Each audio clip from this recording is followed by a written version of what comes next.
Hi, my name is David Teegarden, and if you'll excuse us, we've got a rehearsal going on for our upcoming show here at the Jazz Hall of Fame. And I'm originally from Tulsa, Oklahoma. I've had quite a long musical career, both here in Tulsa and around the country. I got my musical start here in Tulsa. I was born here, as a matter of fact, and started playing, of course, in school as a youngster, and graduated up to some rock and roll bands, and had quite an interest in jazz. Used to go out to the Rubaiyat, which is owned by Sonny Gray, and watch Sonny and John Rigney, bass player, Tommy Loki, trumpet player, Kenny Quinn played out there, and always had quite an affinity for jazz, but seemed like my calling maybe had been more for rock and roll. Later had the pleasure of moving to LA, or Hollywood, California, where I lived with Leon Russell at his house where he had a recording studio, and worked daily there at that studio with the great J.J. Cale, and which Cale taught me quite a bit about recording and the business, record business, as well as, of course, Leon did. Then I later moved back to Tulsa and formed up with an old friend of mine, Skip Van Winkle, Napay, and we had an offer to go to Detroit, Michigan, to get in on the upcoming music scene there, and had quite a run there. We kind of got in on the ground floor of such as called underground music. That was back in 1969. And we put out probably 5-6 albums during our stay in Detroit. Had a hit single called God, Love, and Rock and Roll that was pretty big across the nation.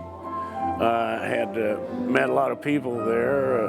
I had a real strong relationship with Bob Seger. We played a lot of shows together, and we kind of formed up together. Bob Seger came in with us for a while, and we recorded an album. We had a guy from Tulsa, Mike Bruce, who was a guitar player, who had just gotten off the road with Bobby Blue Bland, and Ernie Fields Jr. was running that band. Ernie was a dear friend, Ernie Jr., and still is today.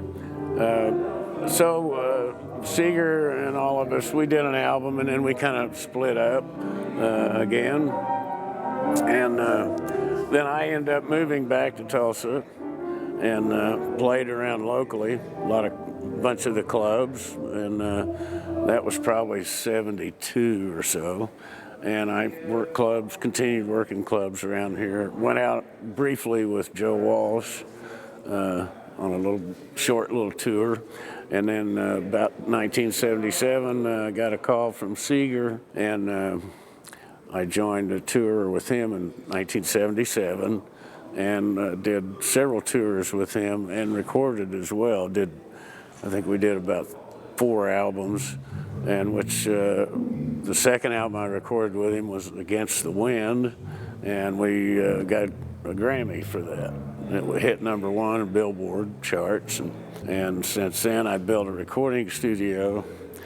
It's outside of Tulsa in Okmulgee County, and it's done very well. I've been real blessed with that. I recorded J.J. Cale's first studio album he had done in so many years, an album called To Tulsa and Back. Of course, I said in the future, we're in the process, have acquired a building that's not too far from here on 3rd Street here in Tulsa, and we're wanting to move our studio there, make it handier for a lot of the artists might come in from out of town, and artists that live within the city.